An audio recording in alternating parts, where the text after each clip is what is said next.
America అధ్యక్షుడు Donald Trump హయాంలో అగ్రరాజ్యం దౌత్యనీతి, విదేశాంగ విధానం వేగంగా మారిపోతున్నాయి. ముఖ్యంగా ట్రంప్ రెండోసారి అధ్యక్షుడిగా పగ్గాలు చేపట్టిన తర్వాత తీసుకుంటున్న నిర్ణయాలు ప్రపంచాన్ని ఆశ్చర్యపరుస్తున్నాయి. జన్మతః పౌరసత్వం రద్దు, అక్రమ వలసదారులను వెనక్కి పంపించడం, వీసా నిబంధనలు కఠినతరం చేయడం, దిగుమతులపై భారీగా సుంకాలు విధించడం వంటి నిర్ణయాలతో ప్రపంచ దేశాలపై ట్రంప్ తన ఆధిపత్యాన్ని చెలాయించాలని చూస్తున్నారు.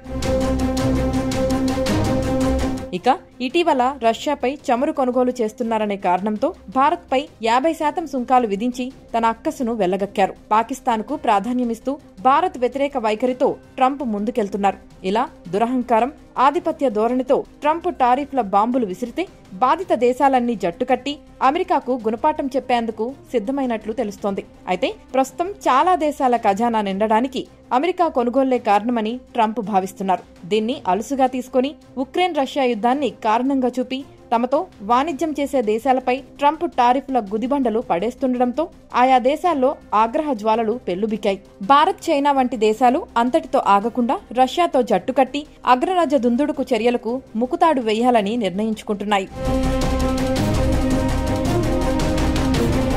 ఇప్పటికే భారత జాతీయ భద్రతా సలహాదారు అజిత్ దోవల్ రష్యాలో పర్యటించి ఆ దేశ జాతీయ భద్రతా మండలి కార్యదర్శి సెర్గీ షోయిగుతో సమావేశమయ్యారు. ట్రంప్ను ఎలా నిలువరించాలనే దానిపైనే వారిద్దరి మధ్య ప్రధానంగా చర్చ జరిగిందని అంతర్జాతీయ మీడియాలో కథనాలు పేర్కొన్నాయి. ఇదే అంశంపై భారత విదేశాంగ మంత్రి ఎస్ జయశంకర్ సైతం రష్యాకు వెళ్లి పుతిన్ ప్రభుత్వ పెద్దలతో మాట్లాడారు. మరోవైపు చైనా, భారత్, రష్యా కూటమిలో తాను చేరతానని ఇప్పటికే బ్రెజిల్ సూచనప్రాయంగా తెలిపింది.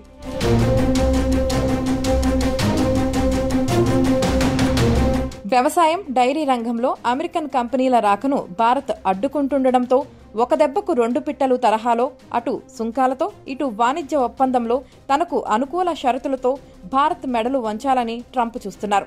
ఇందుకు భారత్ ససేమిరా అనడంతో ఆగ్రహంతో ట్రంప్ మోపిన టారిఫ్ ఇప్పుడు భారత్ను చైనాకు దగ్గర చేస్తుందని తెలుస్తోంది.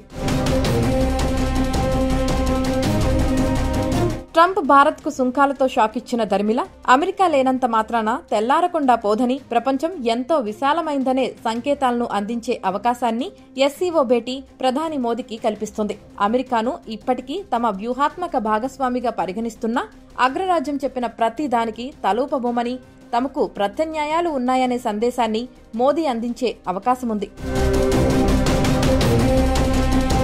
ట్రంప్ సుంకాల మోత వల్ల భారత్ చైనా వైపు మరలనుందనే అభిప్రాయం బలంగా వ్యక్తమవుతోంది.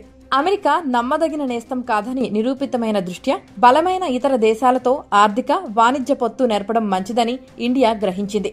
అందులో భాగంగానే చైనాతో వాణిజ్యాన్ని విస్తరించే కృషి జరుగుతోంది. అదే సమయంలో వ్యూహపరంగా భారత్ తన స్వయం నిర్ణయాధికారాన్ని నిలబెట్టుకుందనే చర్చ నడుస్తోంది. ఏది ఏమైనా చైనా, భారత్, రష్యాలు ఏకమై ట్రంప్కు తగిన బుద్ధి చెప్తాయని అంతర్జాతీయ మీడియా కథనాలు పేర్కొంటున్నాయి.